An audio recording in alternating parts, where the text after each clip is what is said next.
The 278-ton Etoile Polaire was a brand new British deep-sea fishing trawler that was launched on her completion in March 1915. Although she was given a French name, she was an English vessel.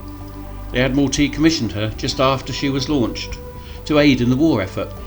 Fishing trawlers had proven themselves as the ideal vessels for minesweeping and patrol work. She was taken to Dover, where she was gratefully received into the Dover Patrol to help relieve their workload.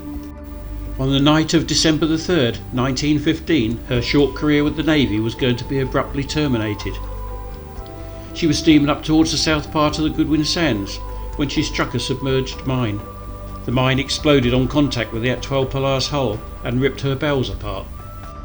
The crew could hear the vessel's death groans as the bulkheads gave way under the weight of sea flowing into the gaping hole in her bow. Dazed from the impact of the explosion, the skipper and crew hastily got the trawler's small rowing boat, which was secured on the after deck, and launched it over the side. They all managed to scramble into it, and within a few minutes the Etoile Polaire sank rapidly beneath them. The sea was rough with a fresh southwest wind blowing and a flood tide running hard to the northeast. The men in their rowing boat were quickly being swept towards the Goodwin Sands. All around them were large tumultuous waves threatening to swamp their rowing boat at any moment. They knew that if they capsized, they'd not survive long in the freezing cold conditions. With his men on the oars, the trawler's skipper headed the rowboat onto a southwest course and directly into the large rolling seas. Dover was some 6 miles in the distance over their bows. The strength of the wind and tide counteracted their efforts and was rapidly carrying the little boat northeastwards. It wasn't long before they heard the continuous beating of surf pounding onto the Goodwin Sands. Fortunately, the tide was starting to ease, but nevertheless they kept up their frantic strokes on the oars. Gradually they realised that they were making headway away from the danger of the sandbanks as the tide eased and slowly changed to a southerly flow. The tide rapidly started to flow faster towards the south against the direction of the strong southwest wind. Huge seas were now forming with white-crested broken tops, threatening to swamp their little boat. The men on the oars were only just managing to keep the small boat's head into the sea. As the current picked up even more, the Etoile Polaire's skipper knew that he would be swept out to sea and it would be impossible to make for the port of Dover. He realised that they had only just managed to save themselves from the clutches of the Goodwins, but now, if rescue never came, their fate would be to die from exposure or drown. Suddenly, out of the darkness, they saw the dim riding light of an anchored ship.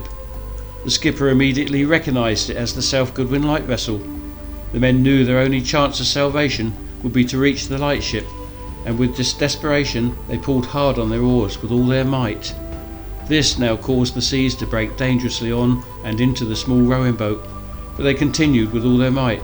There was nothing to lose. The men who were not rowing manned the buckets and were desperately bailing out the sea as it continued to break over the side and fill the small rowing boat with water. After a heavy struggle, the exhausted men reached the South Goodwin Lightship. Their rowing boat rapidly came scraping down the lightship's side as the tide dragged them along. They became anxious as their hands failed to find anything to grasp onto. Their cries for help thankfully alerted the lightship's crewman, who was on watch. On seeing their plight, he quickly threw a rope down to them. The lightshipmen tended to the Etoile Polaire's cold, sea-drenched crew. Blankets were wrapped around them. They were given hot drinks. The lieutenant in command of the sunken trawler gave his heartfelt gratitude and reported the loss of his trawler. His plight was relayed ashore by wireless, and shortly after they were picked up and taken back to Dover.